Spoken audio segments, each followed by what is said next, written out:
It's Monday, the 9th of December, 2024. 51 years ago in 1973, a freedomizer was born, and we'll talk about that later. But today we are going to cover some important news as much as we can cover. Some of the things that we are going to cover in the first hour: Make Canada Great Again hats labeled extremist material in leaked CAF survey. We'll try and dig deeper on that. And by this point, everybody know the assassination of the CEO of United Health. And there's a photo of the assassin on X with him showing smiling, and the police found some bullet casings in the area with the inscription on the casing that says delay, deny, defend. However, there's a book that came out regarding insurance fraud. The title of the book is Delay, Deny, Defend: Why Insurance Companies Don't Pay Claims and What You Can Do About It, written by J.M. Feynman. Is it possible that the cause of this assassination was a denial of an insurance claim? I used to be licensed insurance agent, so I'll talk about that a little bit. On the technocracy side of our coverage, we'll talk about David O. Sachs. Trump has stopped our technocrat David O. Sachs for AI and crypto czar. Folks, I was telling you last episode that I really am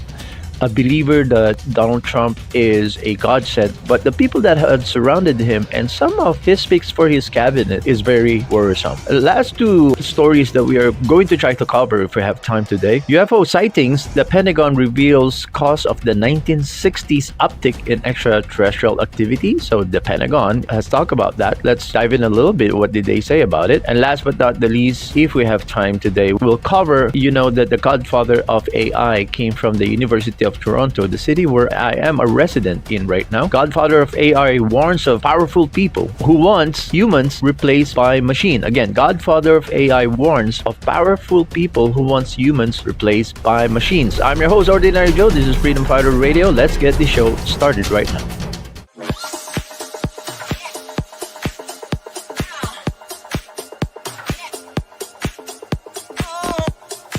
Freedom Fighter Radio, what is up? Whoa! Shout out to Freedom Fighter Radio, and Joe, you're doing great work, brother, and I love it. All right,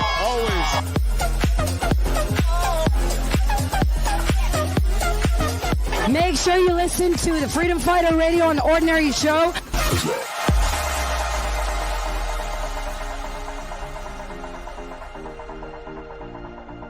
I'm on Freedom Fighter Radio on the Ordinary Joe Show. That's quite a mouthful. Yes.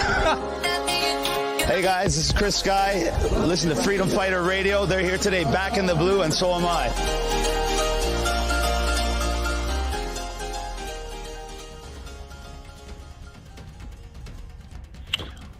Welcome back, folks.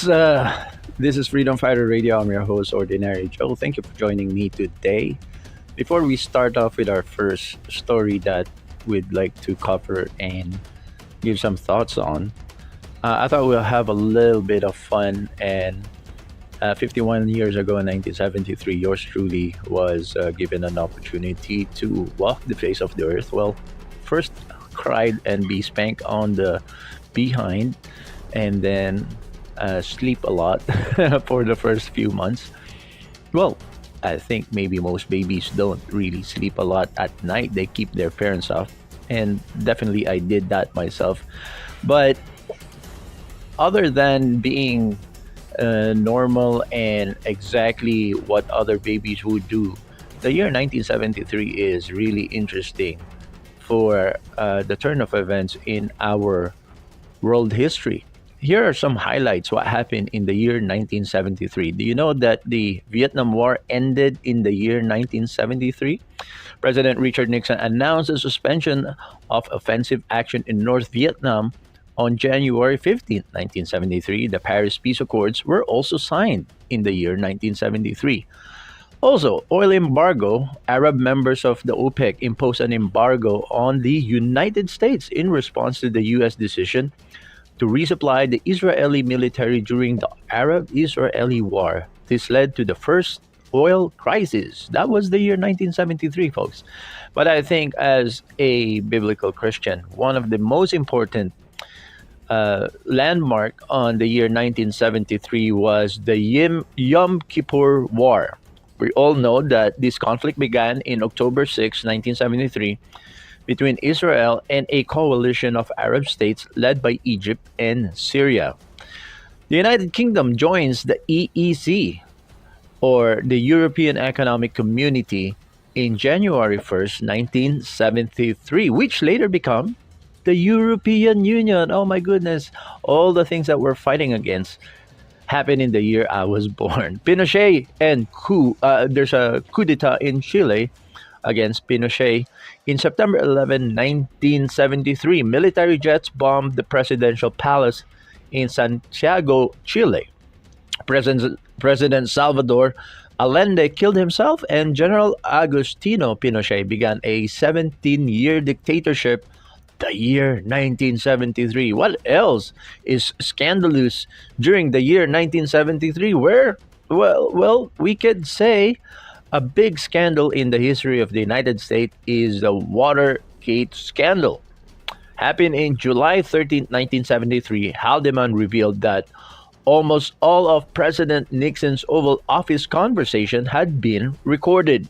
This was the first indication to investigators of a previously unknown source of evidence in the Watergate scandal. Do you know that your mobile phone, your smartphone, your iPhones, your Androids were invented by Martin Cooper of Motorola in 1973? Martin Cooper Motorola made the first mobile phone called to his rival at Bell Labs in 1973. Hip hop was invented in 1973 by DJ Kool Herc. He is credited with inventing hip hop on August 11, 1973. He combined the technique of the break, which is breakdancing, with rapping, which is then a DJ switches back and forth between two copies of the same record to extend an instrumental breakdown. So there are many more, especially in technocracy, that happened in 1973. I think it has very much to do also with the Trilateral Commission, which we are going to cover in the next few days. But folks, those are some of just the things that I can mention.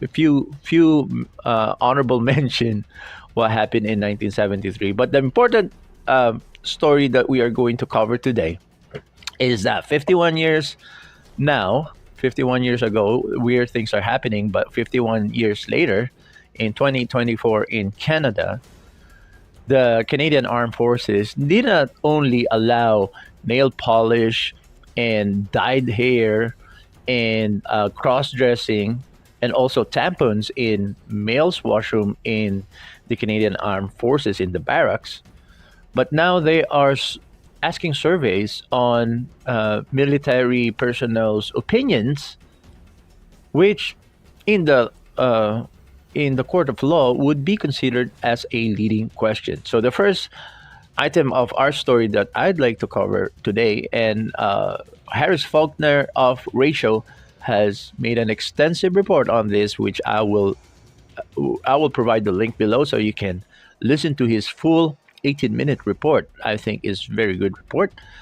But we'll just kind of touch on a little bit, and I'll give you my thoughts on this crazy story.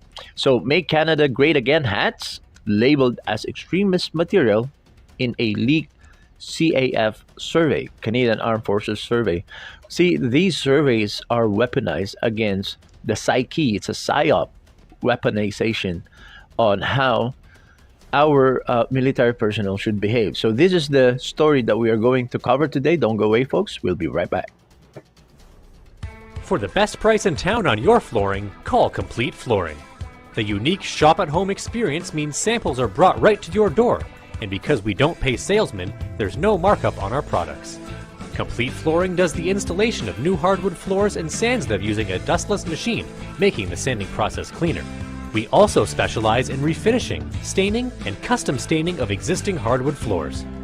Our Green Guard certified environmentally friendly finish is now available. Drying in a quarter of the time of regular stains means you can get back in your house sooner, and it will last longer.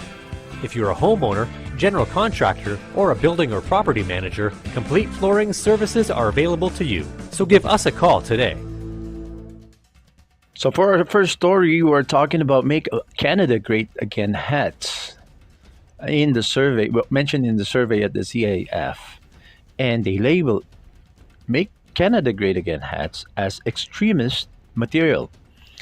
A leaked survey sent to all Canadian soldiers organized by anti hate researchers at the Ontario Tech University asked soldiers if they have purchased extremist merchandise such as Make Canada Great Again hat, if they have listened to extremist music, or if they think that the government restricted freedoms too much during the pandemic, all in an effort to root out extremists inside the CAF.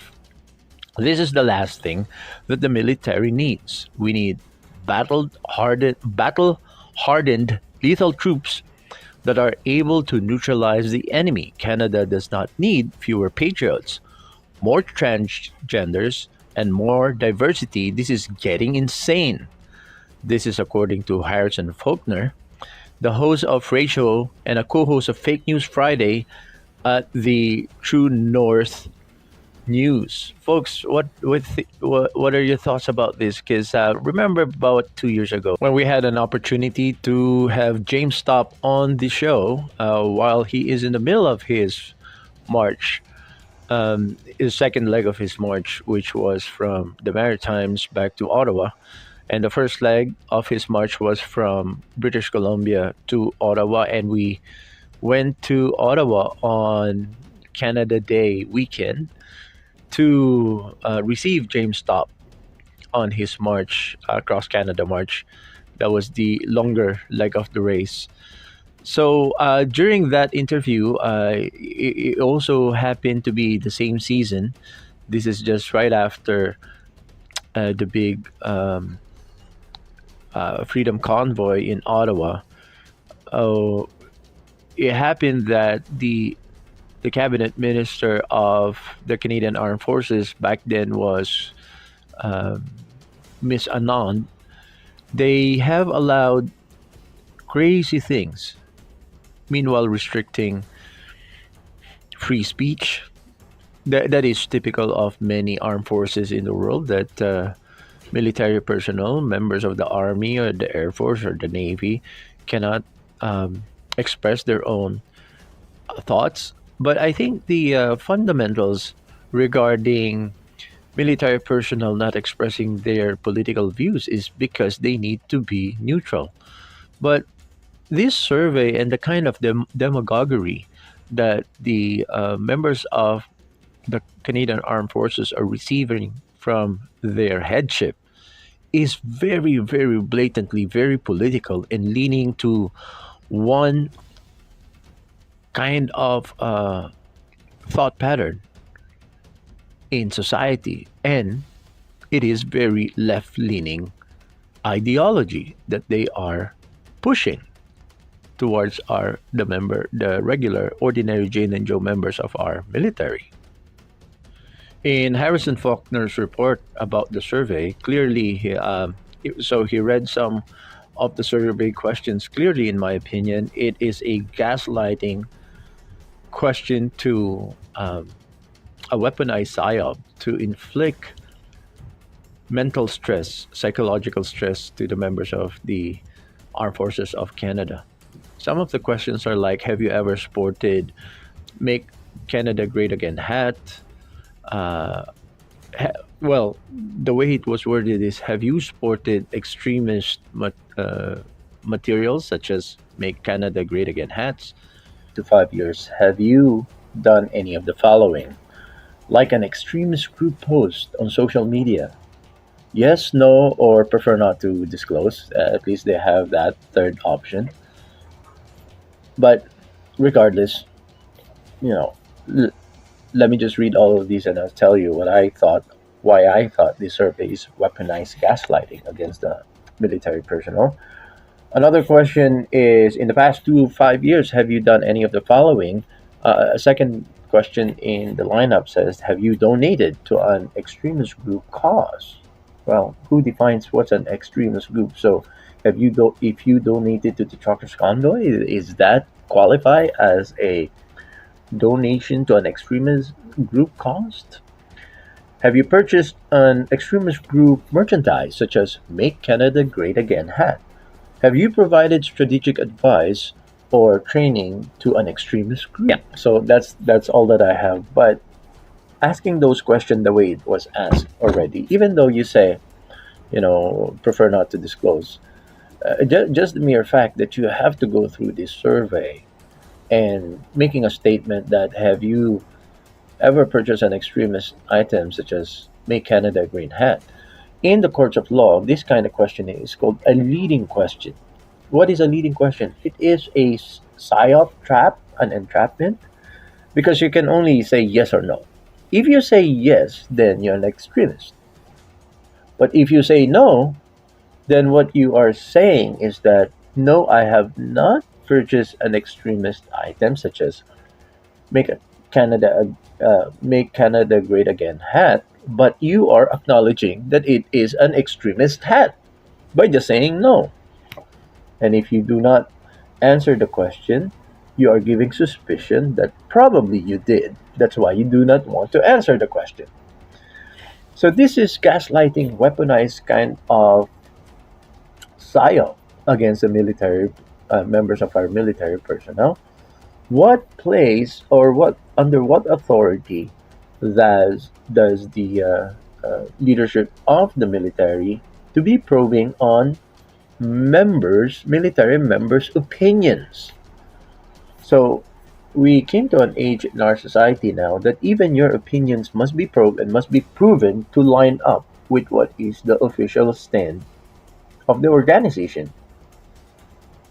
That this is that is what I call an extremist leadership in the military. Folks, do you agree that this is crossing the line, or do you think this is accepted?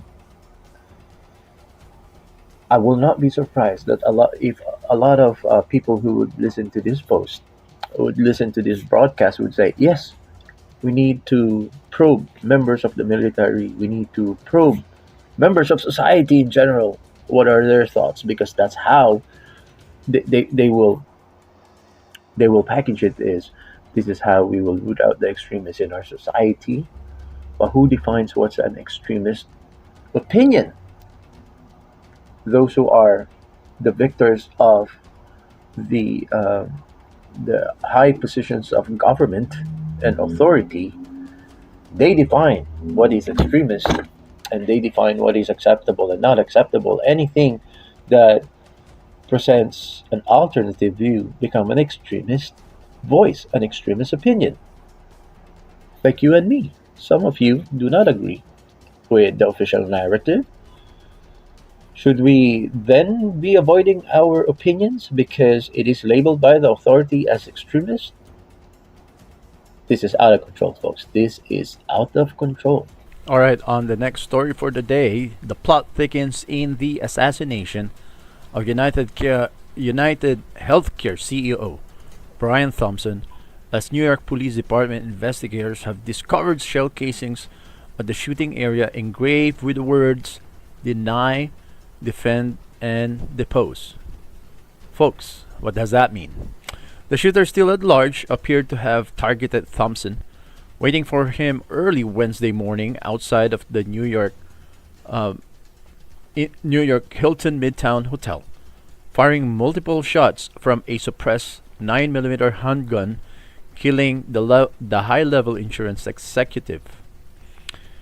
Officials familiar with the investigation told the New York Times that the words "deny, defend, and depose" were found on 9mm bullet casing at the scene. They also noted that the ballistics tests are currently underway.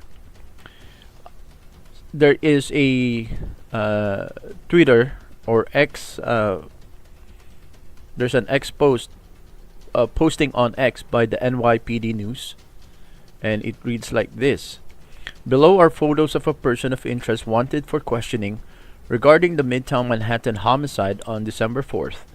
This does not appear to be a random act of violence. All indications are that it was premeditated, targeted attack. The full investigative effort of okay, it was okay. Let me see.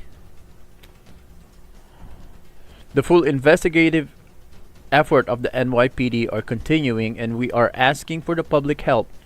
If you have any information about this case, call Crime Stopper at 1-800-577-TIPS. There is a reward up to $10,000 for information leading to an arrest and conviction. In the photo, which I'm gonna put on the post production here on the edit, there is the suspect, two photos of the suspect. The one on the left actually has him smiling. He was smiling. This is only in the same hour as the assassination was carried out, killing the high level executive at United Health. So I have some thoughts about this incident, but let's just continue on with the story for now, and then I'll give you my thoughts about it. The words etched into the metal casing may have multiple meanings, with many on X indicating the words point back to a 2010 book, Delay, Deny, Defend. Why insurance companies don't pay claims and what you can do about it, in which author Jane Feynman exposes insurance injustice and a plan for consumers and lawmakers to fight back.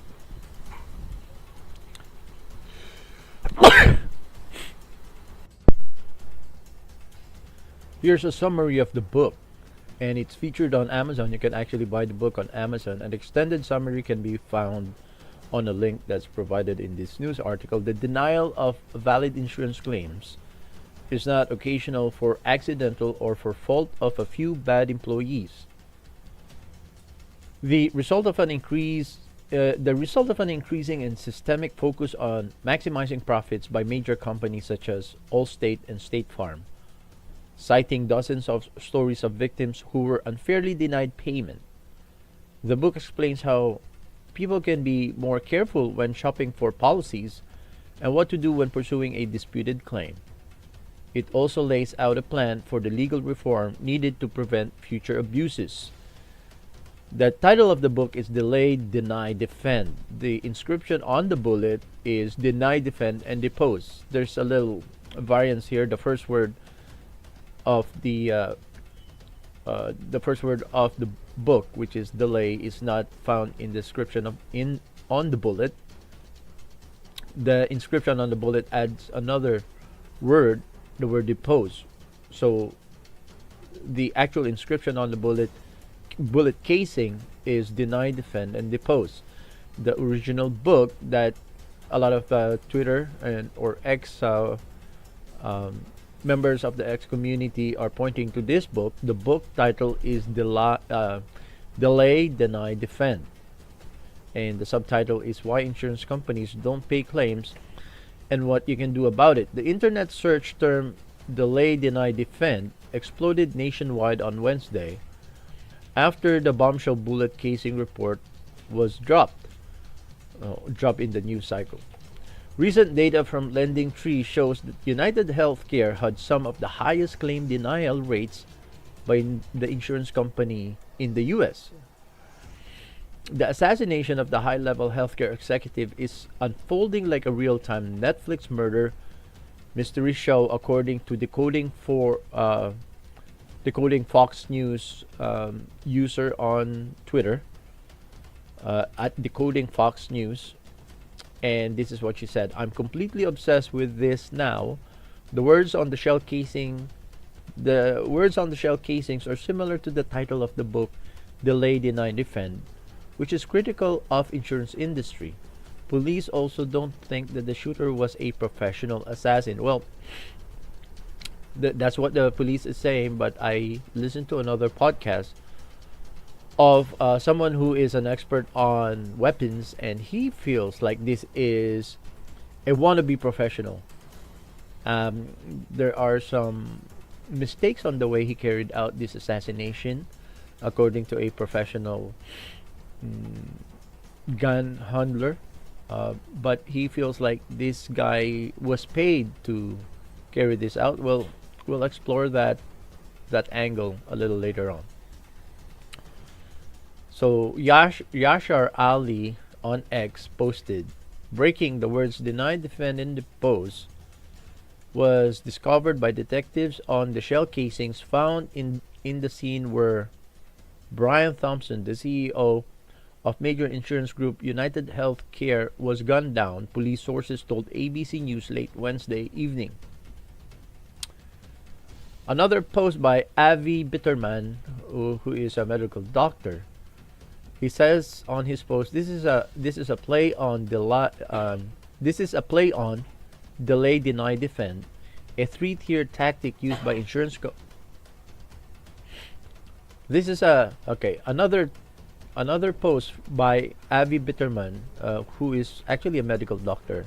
This is what he posted. He says, "This is a play on delay, deny, defend, a three-tiered tactic used by insurance companies to avoid paying out claims. This is evidence that the motive is, in fact, what many suspected it to be." BNO News posted on Twitter that says, "New killer of Healthcare CEO Brian Thompson wrote, deny, defending the post on bullet casings," according to ABC. Citizen journalists on X are trying to piece together the puzzle of who the professional assassins might be. So one thing I could tell right off from reading this story, folks, that I don't think that the book,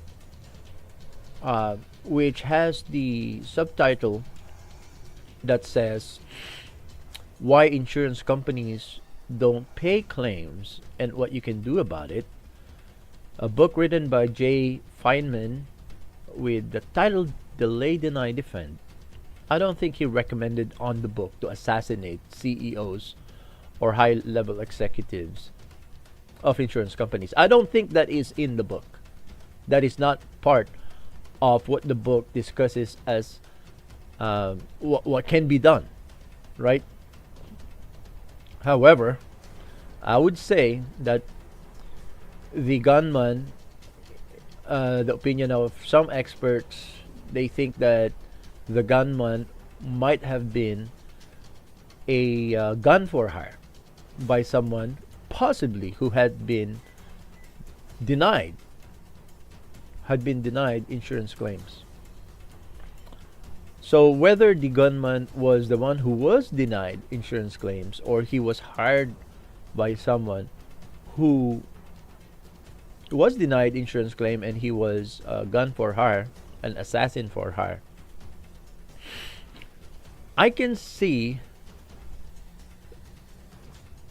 not to justify the action, but I can see what are the factors that led to this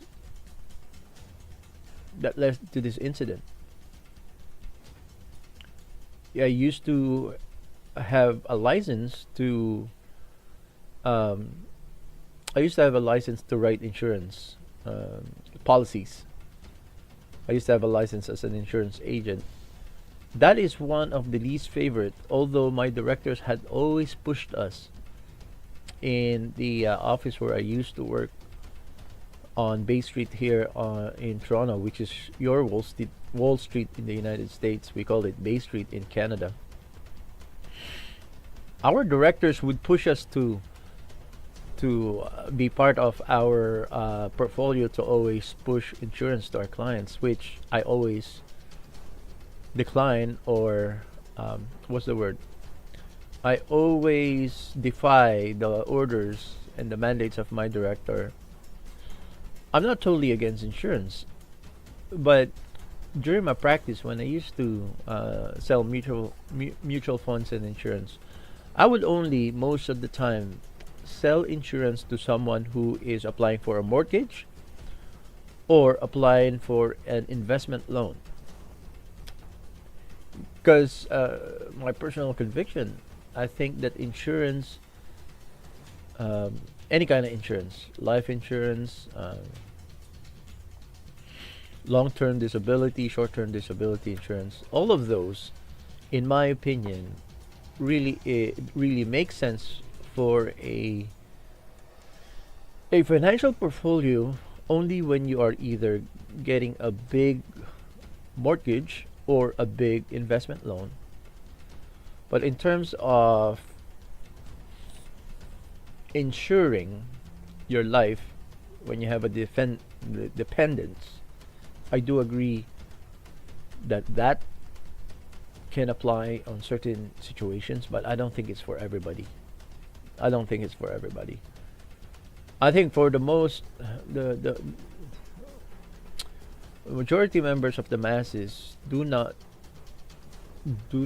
focus on trying to be self-insured because of how our society has been socially engineered to 90% of the members of our society are planning their life towards employment and retirement instead of entrepreneurial dreams, which part of being an entrepreneur when it comes to the aspect of insurance, which is important part of a portfolio. A lot of entrepreneurs would actually plan their insurance with the option of self-insuring. Self-insuring is when you have enough savings and enough capital to cover in case of whatever, right? What you're insuring for: death, disability, loss of employment, or whatever emergency that could happen in the future. When you are self-insuring, it's not only that you are paying into a policy or called a premium. You're not paying a premium. See,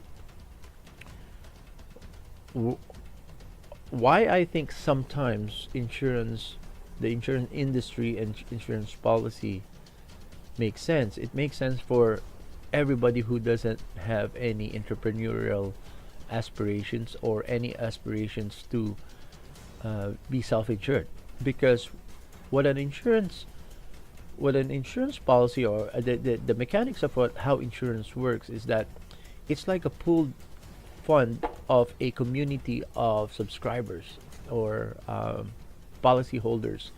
Basically, everyone is paying for everybody's risk mitigation funding. So we know that life is full of risks, and when you join an insurance pool, basically when you buy an insurance policy, is like joining an insurance pool of funds. So it's like the community is paying for or covering whatever risk the individual might incur, and the math behind it is that not every member of that community will have the same emergency on the same time.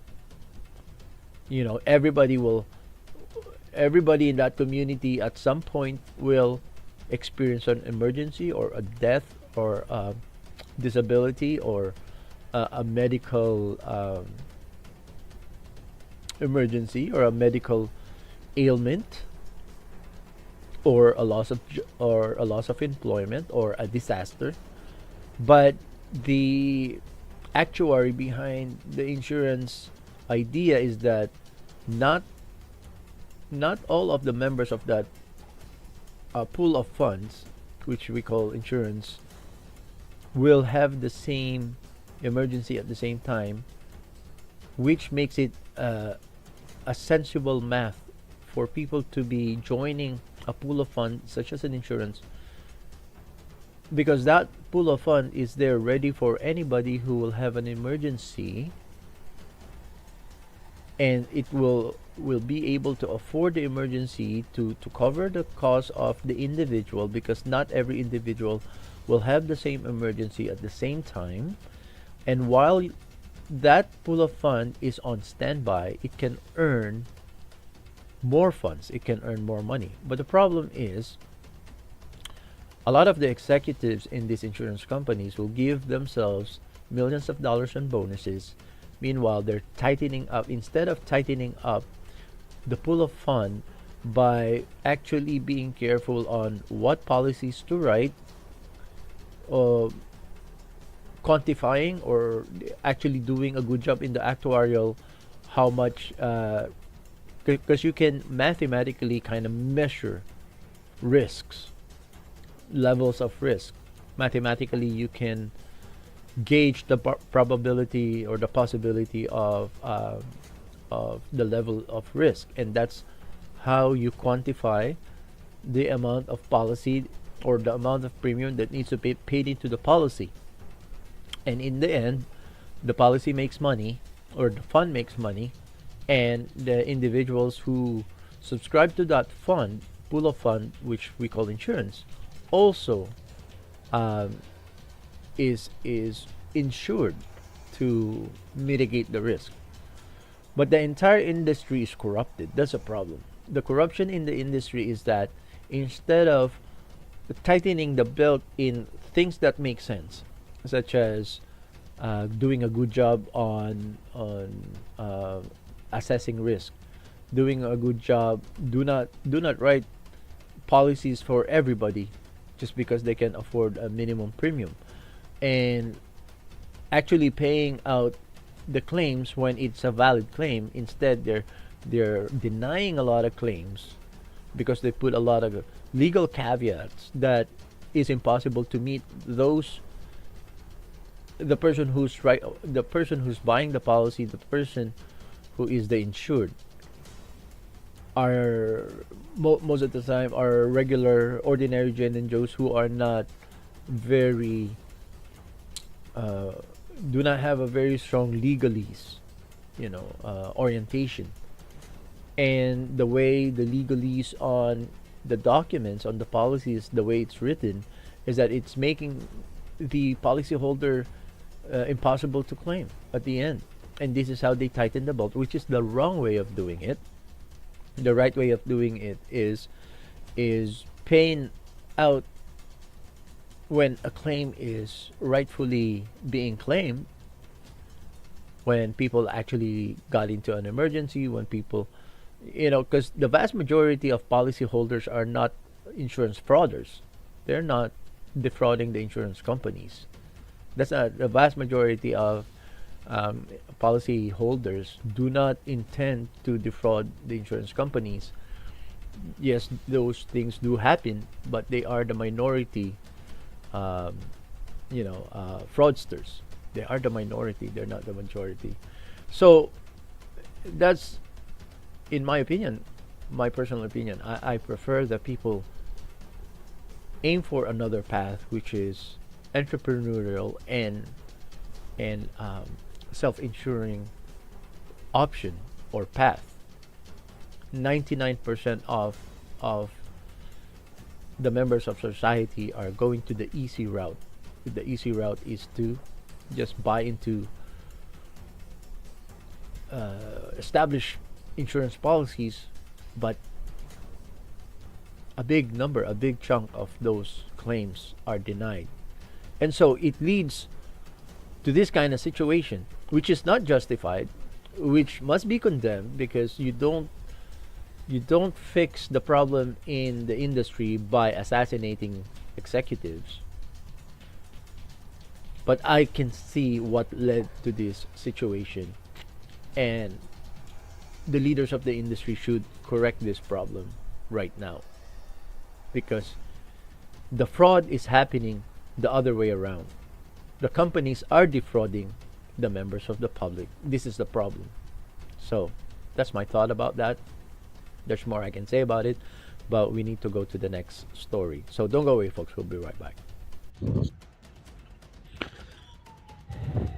For our next story, folks, we are going to weigh in on this assassination of the United Healthcare CEO. The bullet that was found in the area, the casings on the bullet has inscription, and it says deny, defend, and depose. What is that all about, folks? All right, let's read the story. The plot thickens in the assassination of United Healthcare CEO Brian Thompson. A New York Police Department investigators have discovered shell casings at the shooting area, engraved with words deny, defend, and depose. Let's do that again, folks, because there's sirens going on outside.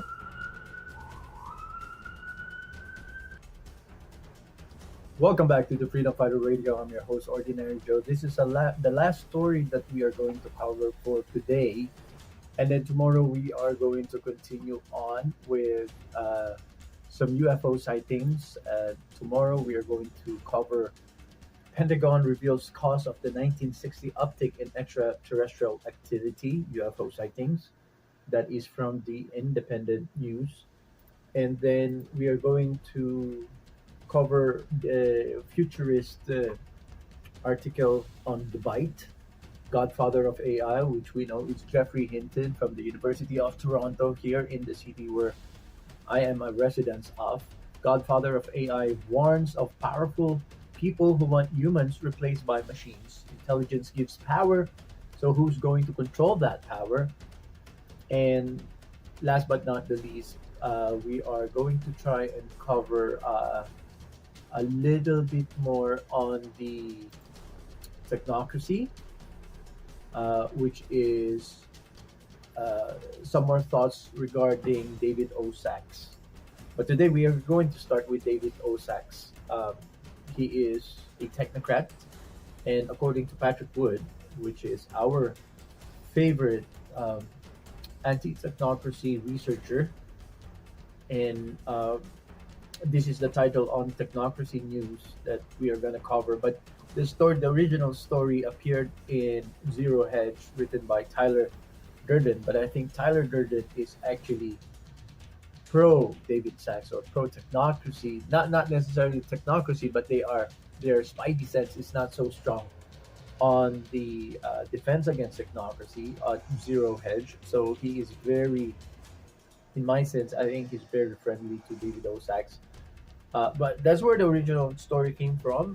But we are going to um, kind of resound what Patrick Wood's thoughts are on this particular story from Zero Hedge. And I concur. I have my own, but I'm very much inclined to lean towards the same thought that Patrick would have regarding this. The title on the article at Technocracy News is Trump Taps ARC Technocrat David O. Sachs for AI and Crypto Czar.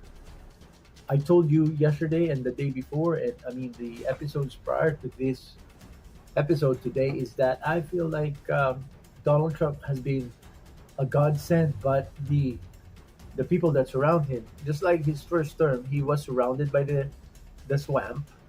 But this time around, I feel like he's surrounded by technocrats. So we need to continue to pray for Donald Trump. That begins with Elon Musk. And Elon Musk fellow PayPal founder Peter Thiel is now also in the mix of technocrats that has surrounded Donald Trump, because Peter Thiel is the one who brought Vice President J.D. Vance into the Trump team. And Peter Thiel was a fellow co-founder of Elon Musk for PayPal.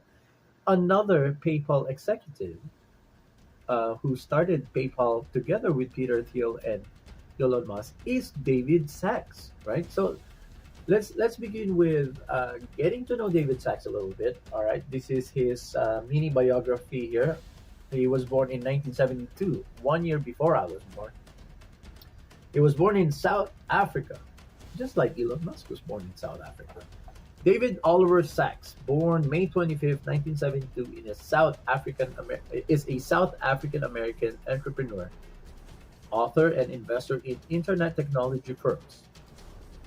So a big tech oligarch, a big tech billionaire. And he is actually a co-host at the All In podcast, and I'll tell you a little bit about All In podcast. These are four technocrats in a podcast, four tech billionaires hosting a podcast together. So we'll talk about that a little later. He is a general partner at Craft Ventures, a venture capital fund he co-founded in late 2017. He is a co-host of the All In podcast, that's what I was talking about, alongside Chamath Palihapitiya, very hard to pronounce his last name, Jason Calacanis, and David Freiberg. Previously, Sachs was the COO and product leader at PayPal, and founder and CEO of Yammer. In 2016, he became interim CEO of Zenefit for 10 months.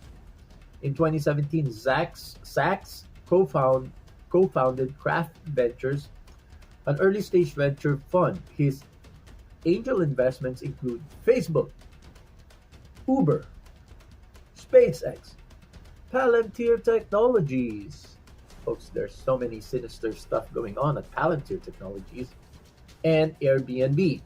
In December 2024, President-elect Donald Trump named Sachs as the White House AI and crypto czar for the incoming administration. Let's know a little bit about the All In podcast. This is he is a co-host. He is a co-host of the All In podcast together with um, venture capitalist Chamath Palihapitiya, Jason Calacanis, and David Freiberg. The podcast covers current events, market trends, political issues, and industry insights. The history of this podcast, it was launched in 2020 during the COVID-19 pandemic. The hosts, who are longtime friends and colleagues, started a podcast to discuss pressing issues and share their perspectives in a broader audience, quickly receiving a large following. You know, they are leaning conservative, leaning Republican on that podcast. But I don't know if I have published a pre-recorded clip regarding. I think around 80 billionaires supports Trump, and 100 plus around 120 billionaires supports Kamala Harris. Kamala Harris during the elections.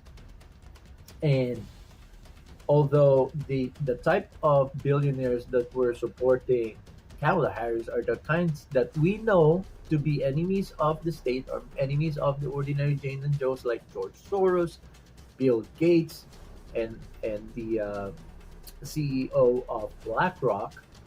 On the Trump side, the billionaires that surrounded the Trump side are the technocrats, the PayPal founders, Elon Musk, Peter Thiel, and now one more of the supporters of the Trump team is David O. Sachs. Like I said, folks, we need to continue praying for Donald Trump because he is now surrounded by these people who wants to bring in technocracy. And I have said many times that the end game is transhumanism and technocracy. That's why one of our favorite authors that we quote on here on the Freedom Fighter Radio is the writings and the research in the books that Patrick Wood and his former collaborator in research, professor at Columbia, Anthony Sutton. And Anthony Sutton has a few years back, has already passed away, but Patrick Wood has continued his research on the Trilateral Commission, technocracy, and transhumanism. This is the end game, folks. We cannot take this for granted. So don't go away, folks. We'll be right back with the proper story regarding Trump names David Sachs as White House AI and crypto czar. On the other side of the break, only here on the Freedom Fighter Radio. I'm your host, Ordinary Joe. Don't go away. We'll be right back. All right, welcome back, folks. We are covering this very important story on Zero Hedge, which Trump is surrounded. There are so many on his cabinet picks that I like, just like his choice of the new FBI director. What's his name again? Okay, let me get that for you. It's an Indian name, so sometimes.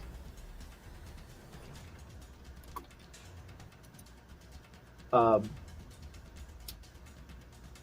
Sometimes it escapes my Cash Patel, right? Cash Patel. I think that's a very good choice. Cash Patel would be a good brand new FBI director. I like his pick on RFK as the Make America Healthy Again czar. I like his choice for the borders czar, right? But I have a lot of worry regarding the Doge, DOGE, and oh yeah, I forgot that we are going to maybe on this particular episode or the next episode tomorrow, Tuesday, we'll cover a short snippet on one of our favorite congressmen, Tim Burchett. He uh, he gave his thoughts regarding the Doge, DOGE, the department that Elon Musk and Vivek Ramaswamy will be. Folks, a lot of you probably don't know about. Vivek is also a billionaire. Vivek Ramaswamy started. He's a billionaire. Also, he started um, a many corporations in the big corp uh, space of the United States. So let's get on. This is our last story for today. Again, tomorrow we have three more stories that involves technocracy, the fourth industrial revolution, and we will be including UFO coverage tomorrow. But technocracy is the last story that we are going to cover today from Zero Hedge by Tyler Durden, which we have covered many of Tyler Durden's article here on the Freedom Fighter Radio. In the past, he is one of our favorite authors on Zero Hedge. But his warming up to technocrats is a little bit concerning to me, such as David O. Sachs. Okay, the title on Zero Hedge article is that Trump names David Sachs, Sacks, not Sachs. David Sachs as White House AI and crypto czar. So artificial intelligence. Tomorrow we are going to cover the godfather of AI, which is Jeffrey Hinton. He is already hinting that there are people who wants to replace humans with robots. That's the story for tomorrow. But David Sachs is now going to be the czar for AI and cryptocurrency. As much as Donald Trump have stated emphatically that he is going to fight and he will not allow CBDC, which is the central bank digital currency, cryptocurrency is not too far off from using currency as a weapon against the ordinary Jane and Joe. So we're not done with the fight, folks. A lot of technocrats are hijacking the second Trump presidency, the second term Trump presidency. Donald Trump has named David Sachs as the White House AI and crypto czar, according to Thursday night's post on Truth Social. He will work on a legal framework so that crypto industry has the clarity it has been asking for and can thrive in the US, Trump said in a post, adding that Sachs will guide policy for administration and artificial intelligence and cryptocurrency, two areas critical to the future of American competitiveness. And I will put on the edit here on the post production Donald Trump's post on True Social. It reads, David will focus on making America the clear global leader in both areas. And this is the post on True Social by Donald Trump. It reads as, I am pleased to announce that David O. Sachs will be the White House AI and crypto czar. In this important role, David will guide policy for the administration and artificial intelligence and cryptocurrency, two areas critical to the future of American competitiveness. David will focus on making America the clear global leader in both areas. He will safeguard free speech online and steer us away from big tech bias and censorship. David is a big tech guy, so I don't know how the police will police itself. So that is worrisome. We'll give them the benefit of the doubt, and we'll give Donald Trump the benefit of the doubt for selecting these particular individuals. We'll see how it goes, but very worrisome. I'm very worried. Where are they going to take not only America but the rest of us in society in the rest of the world? Where are they going to take America and the rest of the world? Is it a technocratic? Uh, uh, Patrick Wood calls it the technopopulism, technocratic populism. All right. So, according to Donald Trump, he said on his tweet or on his Truth Social tweet, he will safeguard free speech online and steer us away from big tech bias and censorship.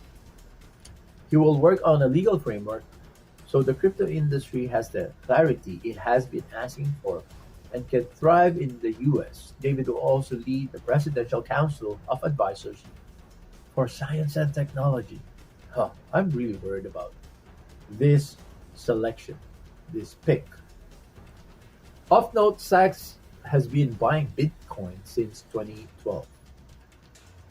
Uh, Capital, the user name at Capital News HQ on X has posted this post. White House AI crypto czar David Sachs says he's been buying Bitcoin since 2012, and there's a video that I'll try to put in on to this segment and play it for you. Now, this is the feeling is mutual, David. According to the author Tyler Durden, this was his note on the tweet that David Sachs posted on X. And David Sachs says this: I've long followed and appreciated Ad Zero Hedge for its irreverent market analysis. I never understood why it was censored until now. It was the behest of Big Pharma, right? That was David Sachs, and the feeling is mutual. David Durden says, or I mean Tyler Durden says to David. Right? So that is the story on Zero Hedge. But let's see now what our favorite author, Patrick Wood, says about this article from Zero Hedge. David Sachs is an art technocrat who was part of the so-called PayPal mafia that was founded by Peter Thiel. As a venture capitalist, he was an angel investor in companies like Facebook, Uber, SpaceX, Palantir Technologies, and Airbnb. Now he will be Trump's czar on AI and crypto policy. Sachs joined other art technocrats, Elon Musk, Vivek Ramaswamy, Peter Thiel, and his protege VP-elect J.D. Vance. Trump is showing his true colors by bonding with technocrats to make America great again. Welcome to techno-populism. And the signatory is TN Editor, or Technocracy News Editor. We all know that is most likely Patrick Wood, my favorite author and whistleblower on technocracy. Donald Trump has named David Sachs as White House AI crypto czar, according to a Thursday night post through social. He will work on a legal framework. Okay, this is regurgitating what was written on Zero Hedge. But for those of you who are very new in following my podcast, one of my favorite persons to be quoting on many of the thoughts and insight that I shared is Patrick Woods. And Patrick Woods is a leading, and this is a little bit of description who Patrick Wood is. Patrick Wood is a leading and critical expert on sustainable development, green economy, Agenda 21, 2030 Agenda, and historic technocracy. He is the author of Technocracy Rising, the Trojan Horse of Global Transformation, which is the Trilateral Commission, and co-author of the Trilaterals over Washington, Volumes 1 and 2, that he has co-written with the late Anthony Sutton, professor at Columbia. They co-wrote it together in 1978 to 1980. Patrick Wood was quoted in Alex Jones' first book last year, The Great Reset.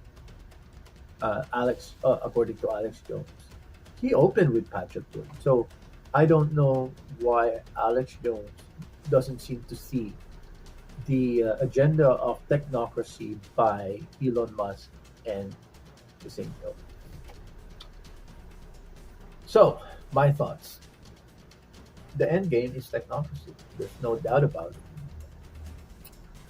And I feel like I don't think Donald Trump is aware with what's going on with the hijacking of his presidency by the technocrats. I don't know if he knows full well. I feel like he doesn't know full well, but I think Donald Trump is clearly being deceived. So his motivation is to make America the leading force in the world again, a superpower again, make America great again, make America prosperous again. And he feels like these are the people who will help him do that. Remember, Donald Trump is a business leader. He knows how to capitalize on other people's talents and abilities so that he can forward his agenda. But I'm worried that he won't be the leader when he surrounds himself with such powerful personalities. And Donald Trump is in his 80s already. So I think a lot of his guard is laid down when it comes to these powerful men who wants to be friendly with him. That's what I have a read on Donald Trump, that he is really friendly on people who's friendly to him. He likes people who likes him. He is kind to those who are kind to him. He he returns goodness to goodness. And even those who did harm to them, he will try and win them over. But I pray that the Donald Trump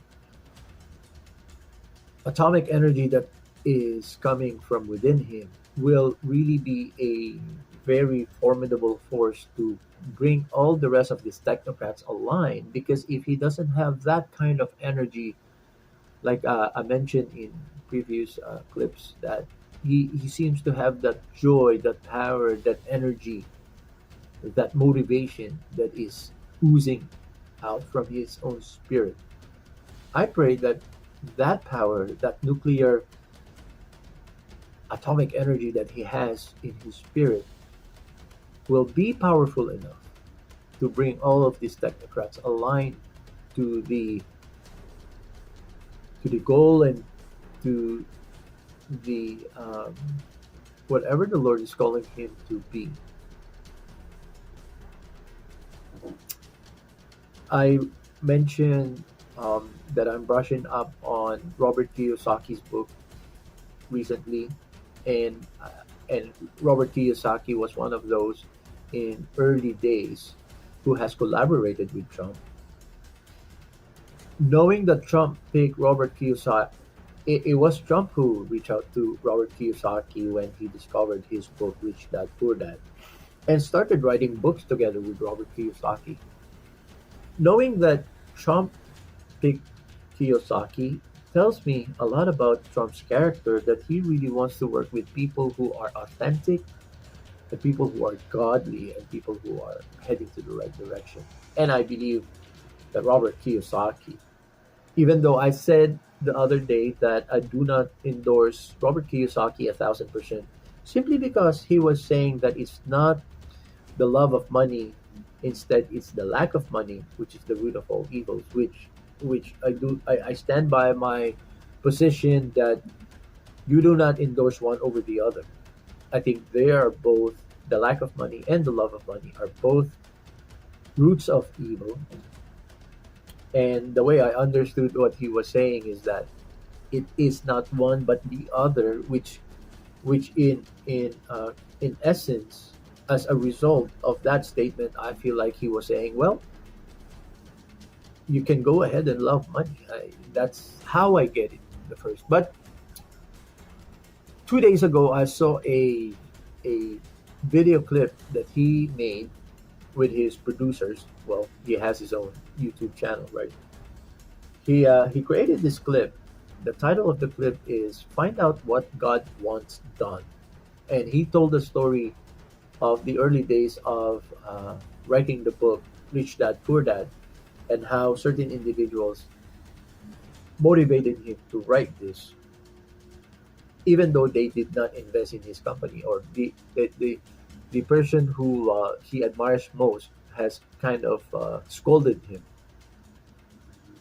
and and and told him that what he needed to find is not only what he knows, but he needs to find to make this book successful that he was trying to write when he was a young man, is not only to find what he is really good at and what he knows that he can share to the general public, but also that he needs to find what God wants done. And that's exactly what he tried to search. And when he found out what God wants done, that is one of the motivating factors for him to write the book Rich Dad Poor Dad. And first Oprah Winfrey got wind of Robert Kiyosaki. She featured him in her show, and then from the Oprah Winfrey show, Donald Trump discovered Robert Kiyosaki, and then he got him on board. So that tells me a lot of the positive and good character and personality of Donald Trump. That's why I still have a high level of trust on Donald Trump, albeit all of these technocrats are surrounding him. That is worrisome, very, very worrisome. But knowing now that one of the motivations that Robert Kiyosaki wrote the book Rich Dad Poor Dad is because he was told by a mentor to look for what God needs done on earth, and when he pursues that, he will be successful. I love that. I love that. That tells me there's a godly side on Robert Kiyosaki. So I don't know. I still do not have an explanation on the disconnect between his principle of looking for what God needs done on earth, and that's what he made to be his business. That is to me that is akin to when Jesus Christ said, I am about to do my Father's business, and when you do that, you will be successful, and I believe that. So I don't know what is the explanation in the disconnect when Robert Kiyosaki said his motivation for writing the book is he was told by his mentor or someone he respects so much that he needs to look for what God needs done on earth and pursue that, and he will be successful for doing that, and he did. And when he said on the first part of his book that it's not the love of money but the lack of money which is the root of all evil, maybe I misread. I will read that part again. Maybe I misunderstood him, but that gives me the motivation of giving Robert Kiyosaki more benefit of the doubt that he is actually a godly person. That makes me think that he is on the side of the godly Christians. I don't know yet. It's hard to discern this particular type, but I have enough information and I have enough to think that Donald Trump picking uh, Robert Kiyosaki as someone he would co-author many books together. That gives me assurance that Donald Trump is on the right side of history. But we really do need to pray for Donald Trump. Continue to pray for Donald Trump. It's only a little bit over 40 days away. Oh, less. Actually, yep. What is it now? December. Yeah. So about 50 days away before he, January 20 is when he returns to the White House. I have 90+% confidence that Donald Trump will bring the new renaissance to the world. He will bring peace. He will bring prosperity. He will bring back godly focus in our society. But the technocrats that surrounds him needs to be brought into line of God's agenda on earth. And I really pray and I really hope that Donald Trump will not be swayed into their direction, but he will sway them into God's direction. That is all for today. I love you all. Thank you for tuning in. Please share, share, share. I'm your host, Ordinary Joe. We'll see you tomorrow on another episode of Freedom Fighter Radio, only here on the Ordinary Joe Show. Love you all. God bless you. See you again tomorrow. Bye bye.